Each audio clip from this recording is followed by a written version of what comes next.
This video that you're gonna see now, I'm sorry, it's early in the morning, a few days later, is a cluster muck of everything. I intended to have a lot more video of me running the machines, but as you'll watch in a minute, the tracking on the skid steer ended up hooking up on a tree right over in this area and not following the skid steer very good until it ran out of battery and returned to home.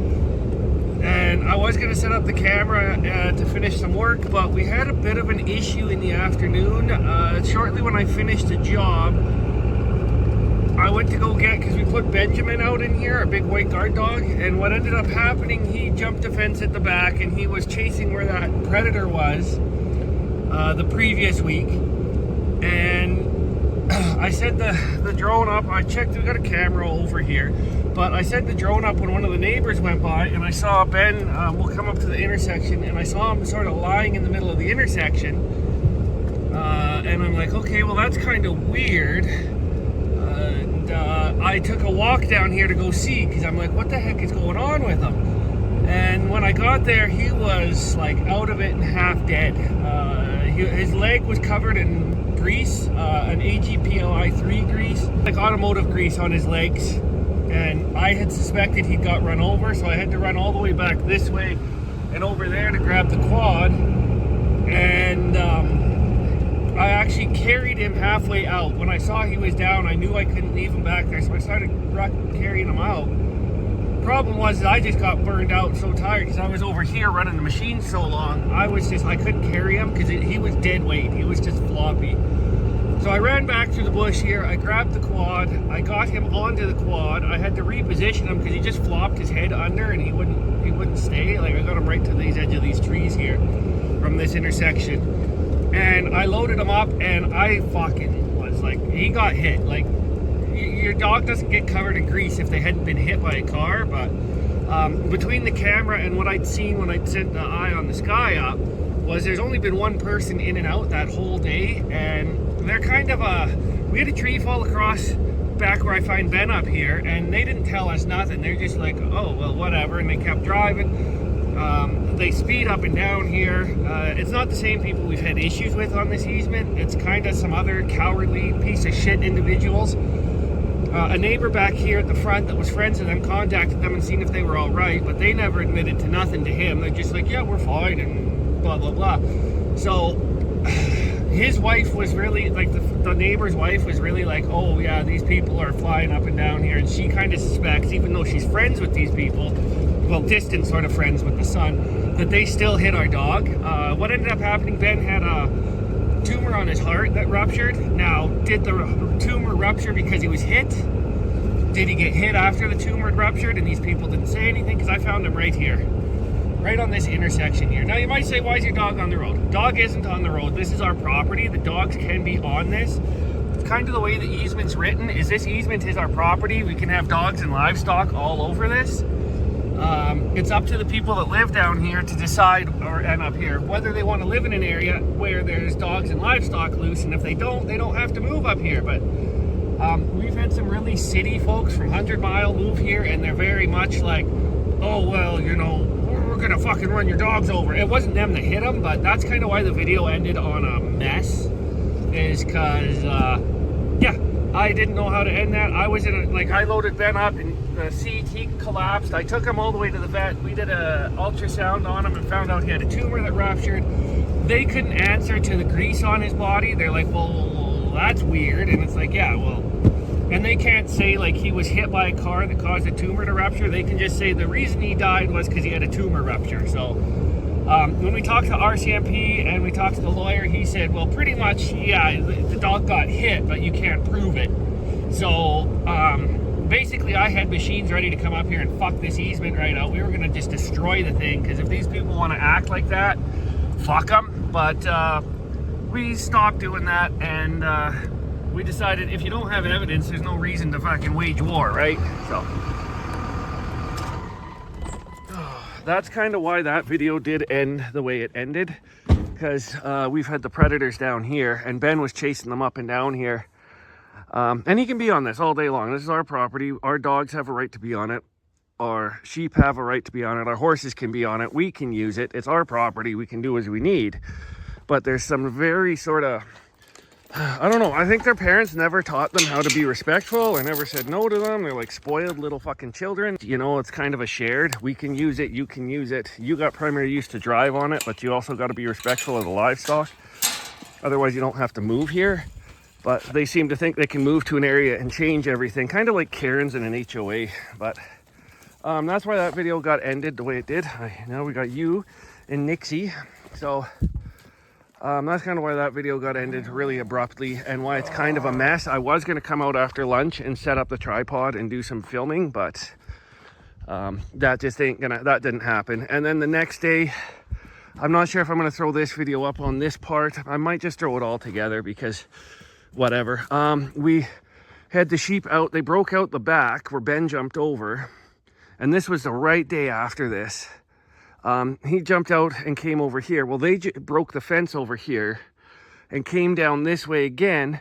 And then we lost 11. Like, he got taken out within half an hour, 15 minutes of being loose. So something was waiting for him. And that's the one we were able to do verification on.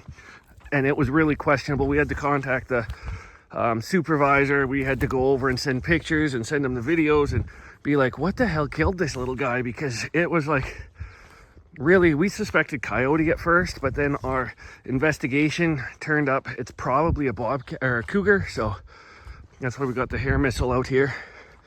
Right? Yeah, rifle one way. No, don't you return. So that's why this video is just an absolute disaster. It's just, I didn't know how to put it together. I didn't know what to do.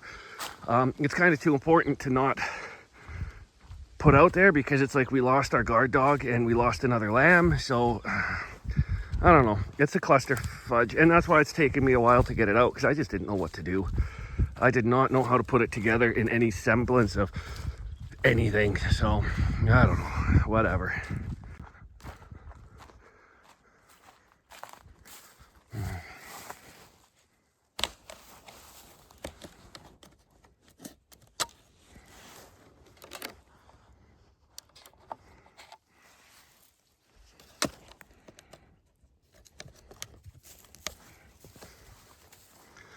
So we got multiple cameras. We got these trail cameras that we can relocate anywhere if we got cell service or not. And then we've got the Wi-Fi cameras that go live, but they're stationary.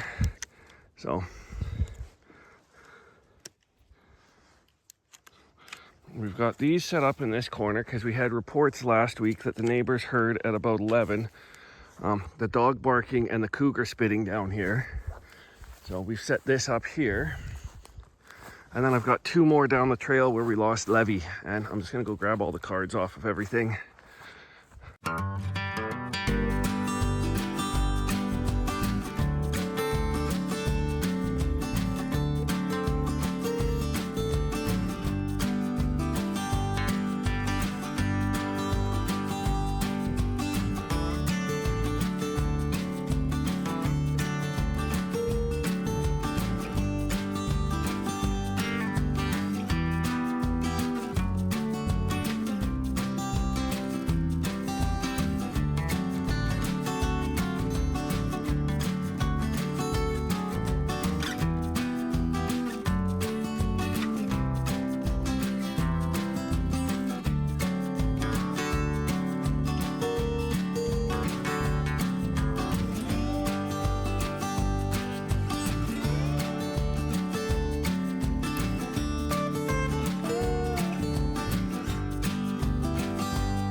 It's doing okay, not ideal. What I really need is a like a root grapple or a brush grapple. So this is just a 4-in-1 bucket. It's more grading and dozering and dirt work. What we need is something that has the teeth comes out from here and then down into a bunch of tines along the front, because that way you'll come over your load and pick it up. This just comes into it, and the reason for that is it gets your bucket up out of the way so that you got a dozer blade on the front side, the cutting edge, and then the whole reason you have the clamshell open up is so that you can dump easier, faster, and more controlled when you're laying materials down. So it's working. It's just, it would work a lot better if I had the dump truck up over there instead of hauling across a bumpy field. So we'll keep working with what we're working with. It's just going to take a lot longer. Is it going to cost $1,200-$2,300 for a new attachment in fuel? No, it's not. So we'll use what we got. We got that there. So I got that little pile cleaned up about as much as we're going to worry about it. There's some stuff that can be turned into the ground. I'll show you more of what's going to go on there.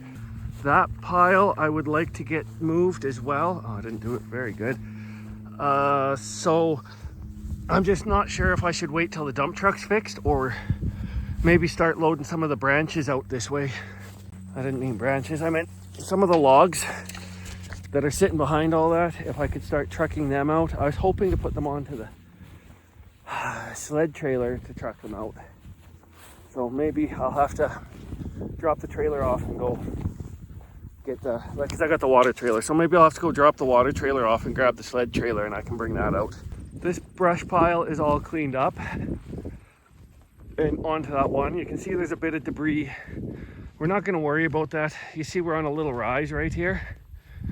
We're going to be cutting in our alleyway through here and right through this area and then right up through there. So this knoll we're on is going to be cut down eventually, so we can just bury some of this small stuff. Not a big deal. We got to excavate that stump. So I'm just trying to find stuff to do out here. Well, they're out here because we've had some predator attacks. So I'd rather be around, and I forgot my rifle. I'd rather be out here and around so that they have somebody watching over them. So that's kind of what's going on there. Yeah, see this pile here. I mean, I could just burn it where it is, but I don't want to have like 10 different slash piles everywhere. I wish I had a better grapple for all of this. And then there's these logs here that we got to truck out as well. So this is dirt piled up into this. This was an old slash pile that somebody stacked more slash onto, and then I stacked more slash onto. Because there's a stump and a bunch of burnt stuff. Oh, forget about it. This is going to be... what am I going to do? Maybe if I come in from this side and push it up? I don't know. Decisions. I don't think I'm going to get lots of footage out here doing stuff. I set the drone up to try and get some aerial stuff, but I'm just not sure if it worked out too good because I was taking a lot of time trying to figure this out. And this is probably not an ideal thing to be following with this because this is taking a long time with me trying to sort this bucket grapple thing out. I could set the camera up in a spot, but it's just, I find it slows me down a lot. I find, because I don't want to carry the controls in the skid steer because I'll drop them and they'll fall out. There's nowhere good to put them. And then I put it way the heck over here in the truck and I got to walk all the way over here. It's not easy to do that. So whatever. So what I've been finding is just come in with the bucket and lift up as best I could. Whatever. The big mound of shit, that's just bark mulch basically. It's all rotten and dead. So we're getting it done. This pile of stuff will be graded into all of this as well when we're done here. So yeah, we got a lot of work to do, but it's really coming. It's just a lot of figuring out. It's quite the mess, that's for sure. So I gotta try and get this group of shit somehow. I think with the fork will be the better way to go, but we'll see what we can do here. Down here you can see better. There's the rise, and then it levels through here. Oh, so yeah, there's the rise, and then it drops through here, and then it starts to go up there. And that pile of mound right there is gonna have to be leveled out that way. I'm just gonna let the skid steer set for a minute, because I need the hydraulic pressure in the grapple to bleed off in the auxiliary circuit, so I can grab that fork and put it on. Because right now there's pressure on those two lines that I need to disconnect. It doesn't have an auto bleed, so we gotta wait. Well, I opted not to switch out to the forks. I just thought I'd give it a ramp and see what the heck happened. And it looks like we got quite a bit of this going. So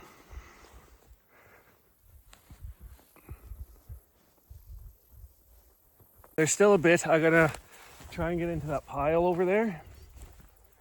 But this whole area slopes from here down.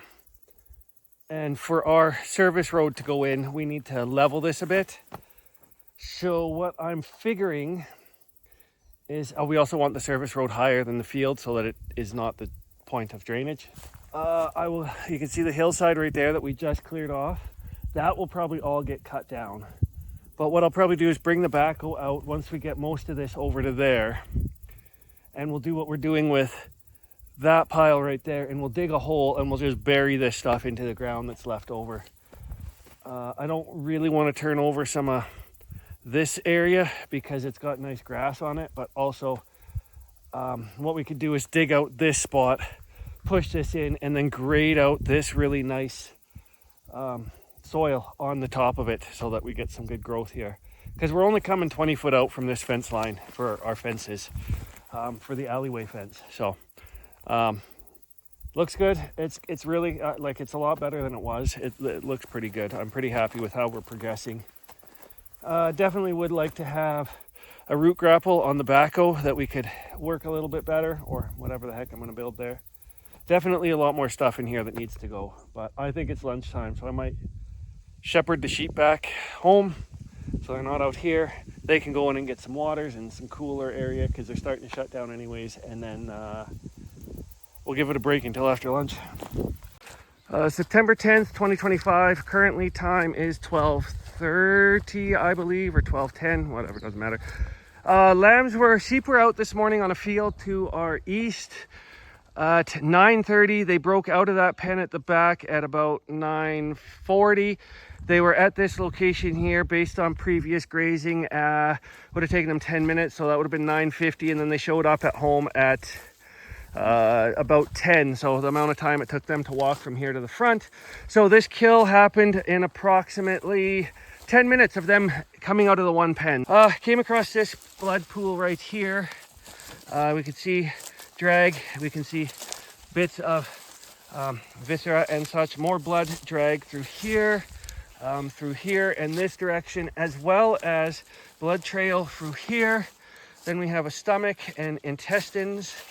Carrie's getting pictures, and then more blood and drag up to this spot, and then it went in this direction across where we have stomach contents from, I think the abomasum would be that, all the way to this spot. We have more drag going in this direction.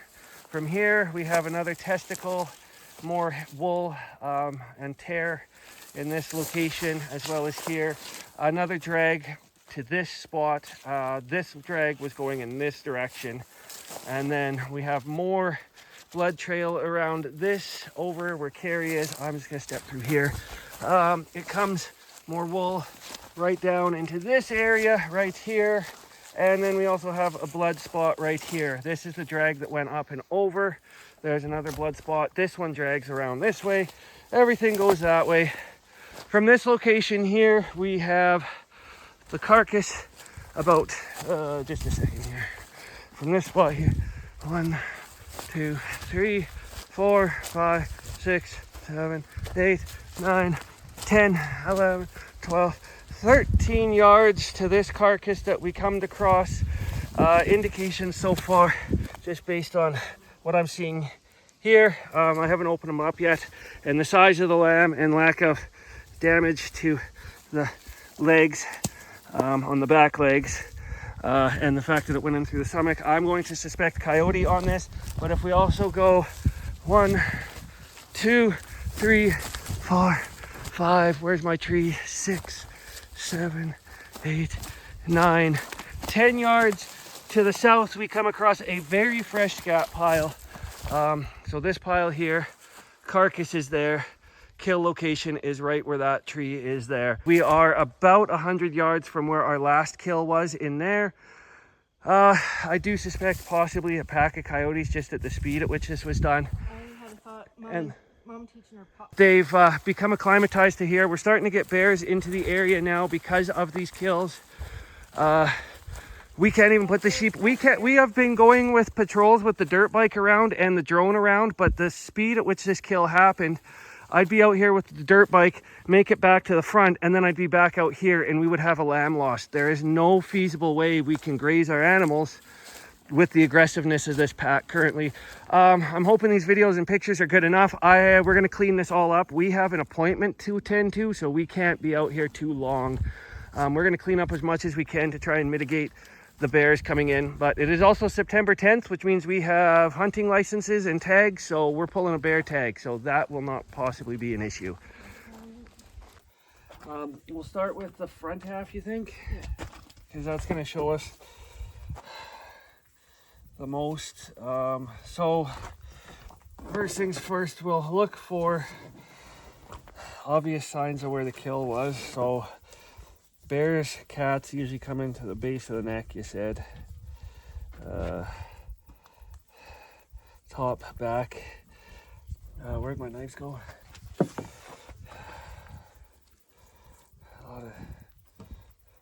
This one should be sharp. I've cut myself on this enough times.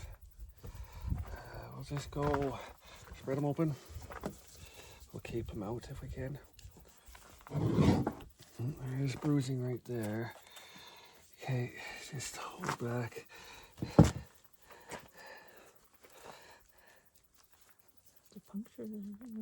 Yeah, right there. That's a big one. That's a big one. That's really big. That's huge. Okay. That is really big and really, really big.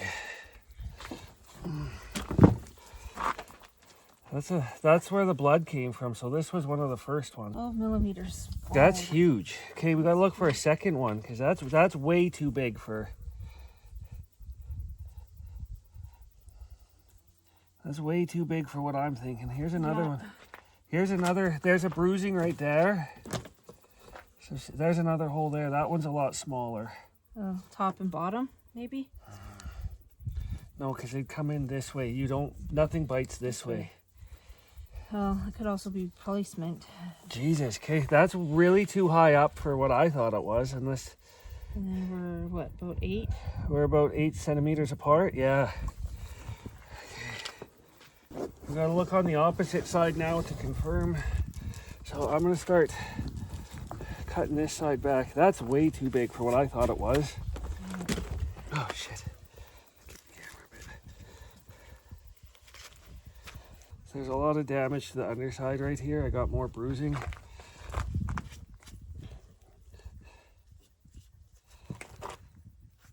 See, this clean edges makes me think, because the cougar said that Well, I cut this. Yeah, but even this is a clean edge, like.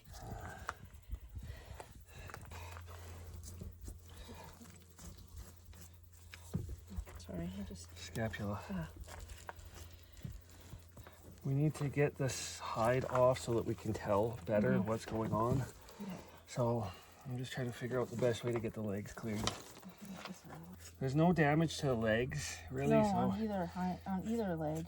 On either hind leg, which is sometimes coyotes do that, but sometimes you can't. We got to get into that bite area. Yeah. Externally, holy shit, there's a lot of damage to the back. Yeah, there's a lot of damage up here, so That's not a good sign. for what we could possibly have. Yeah, look at that. All that there. That's coagulated from the initial. Yeah. Lift this leg up. Let's cut this. Sorry, I gotta get into here. You can see right here, there's a bit of, sometimes that is just like shallow blood vessels, but sometimes it might not be. Freaking hell, that is a lot of, that is a huge bruise right there on the upper side. Or is that his black? That's his black. Okay. There's a lot of damage on this top side, and there's that big hole. Yeah. Jesus, this is a lot of damage. This is, and it's too high up. Yeah, I gotta go slow here to make sure the cuts are clean, but there's a hole there. Yeah, look at them. That's a lot of bite from, I think it's either repositioning or it's really big. That's really high. And on the top side. It's way too high for what I originally thought it was. Okay, so I don't really want to take this out because there is damage here. There's a puncture right there, right below his ear. Yeah. And right here on the side of his face. Now, if these two match, they're right below his ear. I got to get down the neck because there's a lot of damage up higher, and I don't want to do too much damage because I want to make sure we get this as accurate as possible. Like, this is right on the top of his head right there, that bruising. Yeah. Okay, so we need to flip it again a little bit. It's okay. I'm trying. I know. He's well-muscled lamb, that's for sure. Yeah, he was. Yeah, he's a well-muscled lamb, so. There's another one. I didn't open that hole up. Oh. There's very little bruising low. There's a lot of damage right at the base of his neck. And high, too. We're primarily going to have to go off the diameter and the distance of the bites, because, like, this is high, which is telling me one type of thing, you know? Yeah. What's the best way to do this? Where's his most... less damage is right here. I would go where there's less damage and split them. Yeah, we're going to have to. The problem is you get a lot of fuck right at the base of the skull. Look at that. Look at right along the top of the neck. It could have been correct in the last instance. Could have been. Because that's indicative of bears. It should be down here for a coyote, not up here. Yeah. And multiple. They said multiple. For a bear. What we'd be looking for is grip right here, not like, look at this. This is the way it came in. You see that? Yeah. And way too close to the base of the skull. Like, fuck. Yeah, I think it is bear. Just look at the size of that. Look at the size of that. So there's two good ones across from each other there. And here's the two bottom ones that line up over the back. Yeah. This was on the top of the head. So we've got two big ones there and two big, I think that's going to be too big for a coyote. I think we're... Okay, so that puncture distance is, that's 4 centimeters on those. Yeah. And these bottom ones are 4 centimeters as well. And the diameter of the uppers are going to be almost a centimeter in diameter on the uppers. And then, can you use the one by the tooth, just like here? 5 centimeters on the lowers. 5 millimeters. I think his bear. Or cat. Or cat. Looks, so,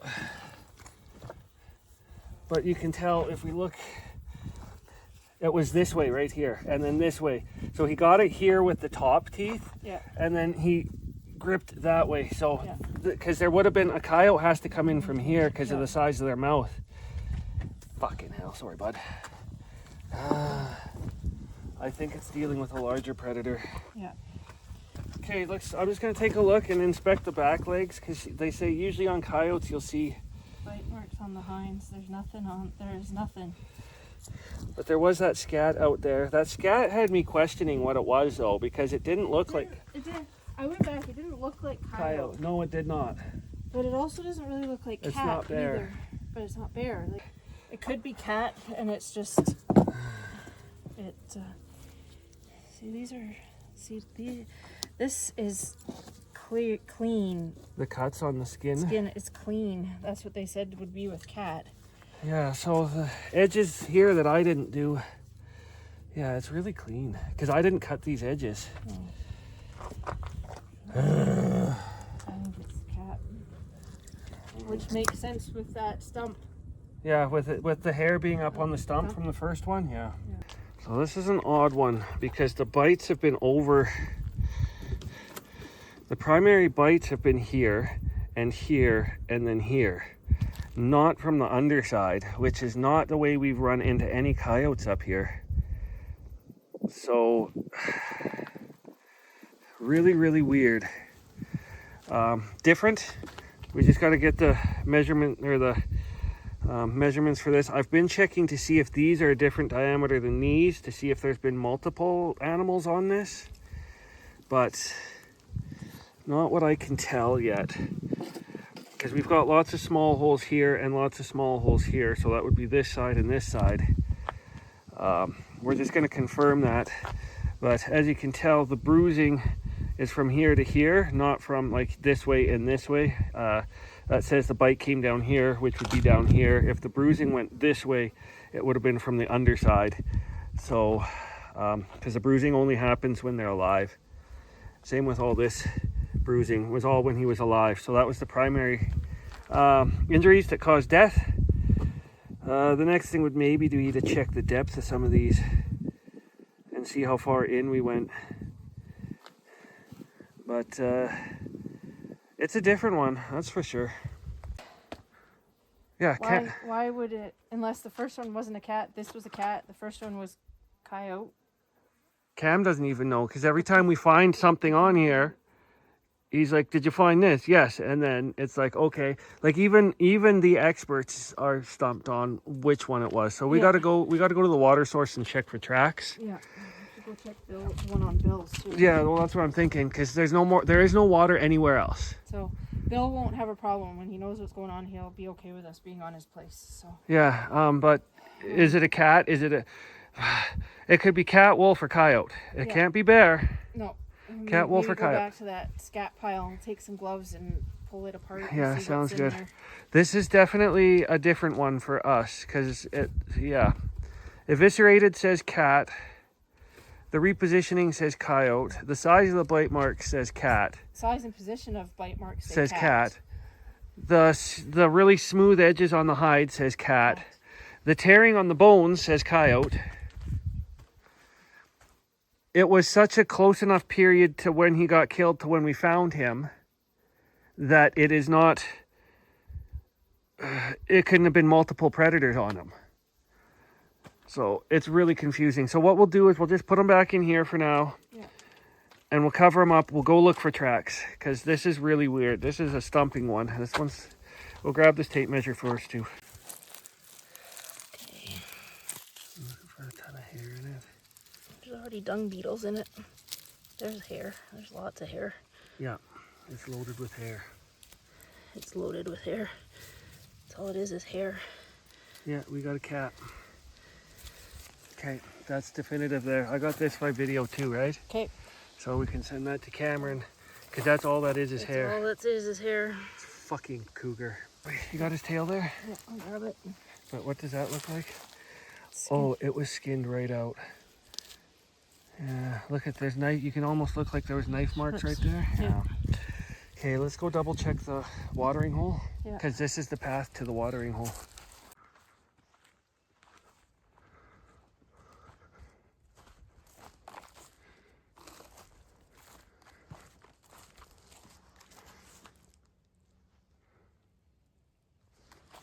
That's a big moose or deer. That's huge. Look at the size of that track. Holy shit. That's a big buck. Oh, there's one camera.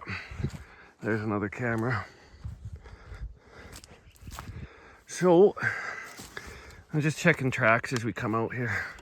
Oh yeah, that's on. I'll just wait that to time down, and I'll just go shut this one down. So this is where the first lamb got killed, and then Levy got taken just over through here. So that's why we got these set up here. We did have all the cameras in here for a while, but we've just gradually adjusted our positioning. Oh, sorry, our positioning. That one's running down too. So when it comes to the easement thing, I always got to remember it's easier to have the neighbors. So with the easement thing, a lot of the neighbors are pretty much aware there's problem people out there. And it's only like 1 or 2 properties that are the problem out of 13. 14. So the gradual thing is like almost all of them are aware that there's problem people. It's just that group of good people haven't been pushed to the point where they're feeling the pinch from these folks. So it's just like basically the simple thing is it's always easier to make a population turn on an aggressor than it is for an outside force to come in and suppress that aggressor. So knowing that we've got a majority of the people around here that are like, yeah, these people are a problem, fuck them.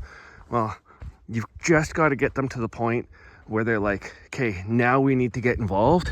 These folks are kind of special. They're all like anti-government, anti-organization, but they're also extremely lazy and extremely cheap and broke because they bought the properties up here because it's cheap.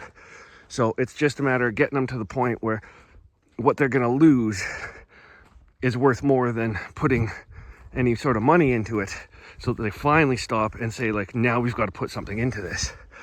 Unfortunately, by the time it gets there, it's going to be way too expensive for them to turn back. So that's not our problem. But all right, so we got the camera cards. Boys got enough water to last until I get out here. I got to wait for the hoses to thaw out.